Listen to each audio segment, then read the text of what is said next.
uChicco Twala uvulelwe elityala ngamagosa enkampani yenkinkisha umbane iCity Power kwisikhululo samapolisa saseDouglasdale. Lo kaTwala kuthiwa ukhombe ngompu amagosa lenkampani ngethuba ezokusabela ukubizelwa ukucima kombane ngaphandle kwendlu yakhe.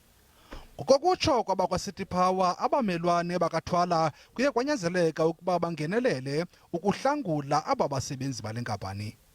I can confirm that our team was threatened by a resident in Randburg area, and we were forced to actually pull out. We were there to attend to a cable fault that was reported by the community in the area, but one of the residents basically pulled out a gun on our technicians and threatened to shoot them.